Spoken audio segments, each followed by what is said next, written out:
شکر کروں نہ ملوں، کبھی وہ صبر سے خوش ہو جائے، کبھی وہ شکر سے خوش ہو جائے، لیکن ہر حال میں وہ مطمئن ہو۔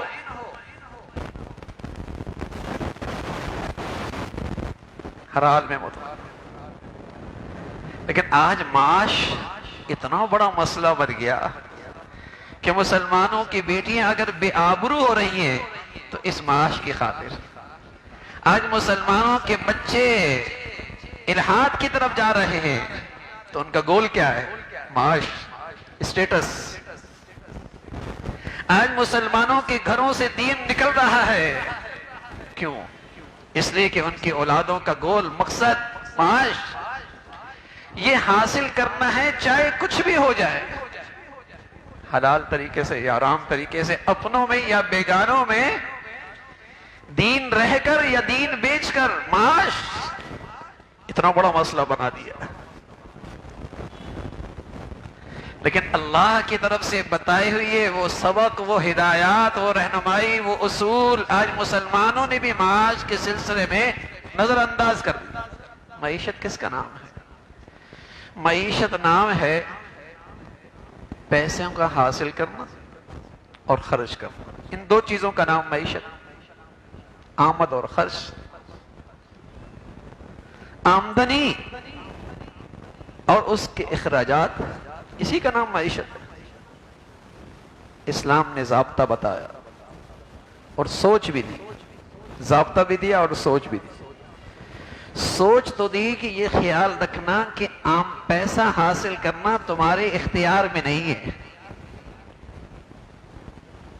یہ خیال رکھنا، پیسہ حاصل کرنا تمہارے اختیار میں نہیں ہے، ہاں اس کے اسباب تمہارے اختیار میں ہیں۔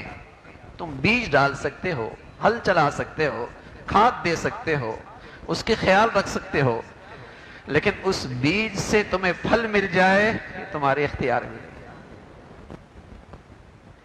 وہ پھل پروان چڑھ جائے اور مالک کے گھر آ جائے یہ تمہارے اختیار میں نہیں۔ سیلاب بھی آ سکتا ہے، آفت بھی آ سکتی ہے، زلزلے بھی آ سکتے ہیں، طوفان بھی آ سکتے ہیں، یہ تمہارے اختیار میں نہیں، اس کی حفاظت۔ وبائیں بھی پھوٹ سکتی ہیں، مہینوں بازار بند رہ سکتے ہیں، کارخانے فیکٹریاں اجڑ سکتی ہیں۔ یہ ذہن دیا، یہ ایمان دیا، یہ پیغام دیا کہ دیکھو معیشت کے دو بنیادی اصول ہیں، آمدنی اور خرچ، پیسہ حاصل کرنا اور اسے خرچ کرنا، اور یہ ذہن رکھنا کہ آمدنی تمہارے اختیار میں نہیں، اسباب تمہارے اختیار میں، ہاں دوسری چیز تمہارے اختیار میں، خرچ کرنا تمہارے اختیار میں، خرچ کرنا تمہارے اختیار میں ہے۔ اب تم یہ دیکھو، اور خرچ کے پھر حدود بتائے، ضابطے بتائے، حدود بتائے کہ خرچ کرنے کیسا ہے۔ جو چیز اختیار میں نہیں اس کے لیے ہم بہت فکر مند ہیں، جو اختیار میں نہیں اس کے بارے میں بہت فکر مند ہیں، اور جو اختیار میں ہے اس کے بارے میں کوئی نہیں سوچتا، کوئی گھر بھی نہیں سوچتا، کوئی جھونپڑی والا بھی نہیں سوچتا بھائی قوم کیا سوچے گی، حکمران کیا سوچیں گے۔ آج مسلمان اکیلا اپنی تنہائی، اپنی انفرادی زندگی میں، گھریلو زندگی میں اسلام کے ان معاشی اصولوں کو نظر انداز کیے بیٹھا، تبھی تو پریشان ہے۔ اخراجات تمہارے کنٹرول میں، جب تمہارے کنٹرول میں ہے اور شریعت نے تمہیں یہ بتایا کہ اسے خرچ کیسے کرنا ہے، تو سب سے پہلی سبق یہ دیا اسلام نے کہ دیکھو خرچ میں سب سے پہلے ضروریات کو سامنے رکھو، خرچ کرنے میں اپنی ضروریات کو سامنے رکھو۔ اب ہم انفرادی زندگی بھی دیکھیں اور قومی زندگی بھی دیکھیں، بتائیے ضروریات میں خرچ ہوتا ہے یا اسراف میں خرچ ہوتا ہے؟ یہاں تو مرد بھی کھیلتا ہے، عورت بھی کھیلتی ہے، اندھا بھی کھیلتا ہے، لولا بھی کھیلتا ہے، لنگڑا بھی کھیلتا ہے، ناچنا بھی سب میں ہے، گانا بھی سب نے ہے، اور ایک غریب صحت کے لیے رول رہا ہوتا، ایک غریب 2 وقت کی روٹی کے لیے مارا مارا پھر رہا ہوتا ہے۔ ان کو تو یہ عقل ہی نہیں ہے کہ ضروریات کیا ہیں اور فضولیات کیا ہیں۔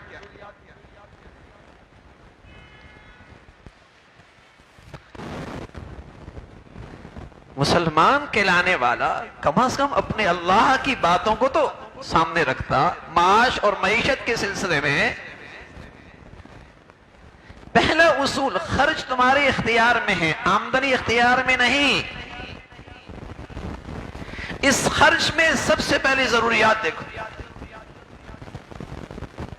گھریلو زندگی میں، کنبے کی زندگی میں، لیکن اب گھر کی زندگی کی ضروریات کتنی ہیں اور بتائیے، نمائش کتنی ہوتی، اسراف کتنا ہوتا ہے، ریا کتنا ہوتا ہے، دکھلاوا کتنا ہوتا ہے، ضروریات کتنی ہے۔ رسول اللہ صلی اللہ علیہ وسلم فرمایا کرتے تھے الاقتصاد نصف المعیشہ، آدھی معیشت تو تمہاری اسی سے قابو میں آ جائے گی تب تمہاری زندگی میانہ روی کی ہوگی۔ یہاں تو حال ہی یہی ہے کہ پاؤں اتنا پھیلا رہا ہے کہ چادر بھی اتنی نہیں ہے، اخراجات کنٹرول میں نہیں ہے، اور نہ یہ کہ حکمرانوں کا حال، یہ میں عرض کر رہا ہوں پورے معاشرے کا حال یہ ہے۔ ان کا اسراف دیکھیے، ان کا نام و نمود دیکھیے، ان کی نمائش دیکھیے، ضروریات پہ خرچ نہیں کرتا، نمائش پہ خرچ کرتا ہے، نمائش پہ خرچ کرتا ہے، نمائش میں ایک دوسرے سے مسابقہ ہے، مقابلہ ہے، ضروریات پہ نہیں ہے۔ معاش کے سلسلے میں اسلام کا اصول یہ ہے کہ خرچ تمہارے اختیار میں ہے، آمدنی تمہارے اختیار میں نہیں۔ اس خرچ میں سب سے پہلے ضروریات کو رکھو۔ ایک انسان کی ضرورت کتنی ہے؟ یہی حال ایک گھر کی ہے، ایک دفتر کی ہے، قومی اداروں کی ضروریات کتنی ہیں؟ لیکن آج پیسہ، دولت، حسن انتظام تو ہے ہی نہیں، حسن انتظام تو ہے ہی نہیں کہ تھوڑے پیسوں سے بڑھیا کام کر لینا، معیاری کام کر لینا، اپنے حسن انتظام سے، اپنی اہلیت سے، تھوڑے سے وسائل میں معیاری کام تو کہیں نہیں ملے گا۔ یہاں تو ایک تو نااہلی ہے اور دوسری طرف بددیانتی ہے۔ نااہلی ہے کہ تھوڑے وسائل میں اچھا کام کرنے کا سلیقہ ہی نہیں آتا، یا بددیانتی اتنی ہے کہ ان کا خرچے ہی پوری نہیں ہوتا۔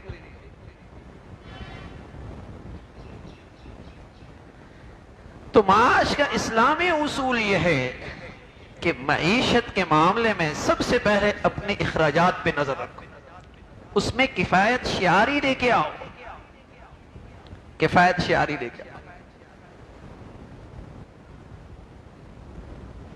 کافر کبھی ترقی نہیں کر سکتے، لیکن کیا کریں، مسلمان اتنا گر گیا ہے کہ آج کافر دنیا میں ترقی یافتہ نظر آتا ہے۔ حضرت مفتی شفیع صاحب رحمۃ اللہ علیہ فرمایا کرتے تھے کافروں کو دنیا میں لحاظ سے ترقی میں دیکھو تو خیال کرو کہ وہ ترقی نہیں کر رہا ہے، اصل میں مسلمان بہت کم عقلی کا مظاہرہ کر رہا ہے، اس لیے وہ تمہیں اچھا نظر آ رہا۔ ان کے ہاں تو سویرے سوتے ہیں، جلدی سوتے ہیں، سویرے اٹھتے ہیں، اور ہم جن ملکوں کے ہم کہانیاں سناتے ہیں ان کے ہاں کیا ہے؟ تو جو خوبیاں ہماری تھیں انہوں نے اپنی دنیاوی ترقی کے لیے انہوں نے لے لیا، اور ان کی جو گندگیاں تھیں وہ ہماری اولادوں نے لے لی، ہماری نسلوں نے لے لی۔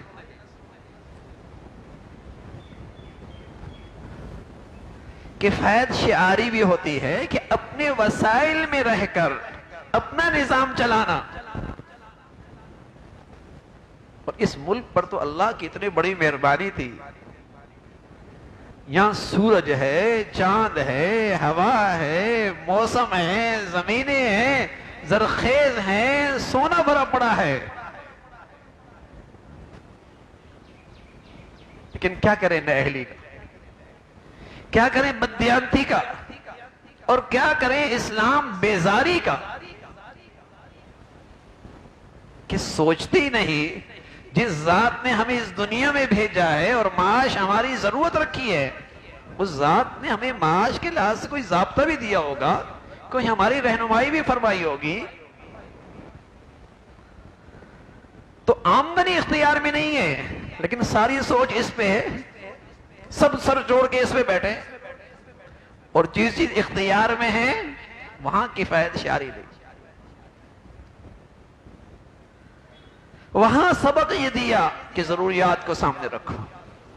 اور پھر مسلمانوں کے لیے تو ضروریات کو سامنے رکھنا ویسے بھی مسئلہ نہیں، ان کا تو عقیدہ ہے، ان کا تو یہ عقیدہ ہے کہ یہ دنیا مسافر خانہ ہے، یہ زندگی سفر ہے، اور زندگی اور مسافر آدمی ہمیشہ تھوڑے پہ اکتفا کرتا ہے نا بھائی. وہ تو قناعت اختیار کرتا ہے.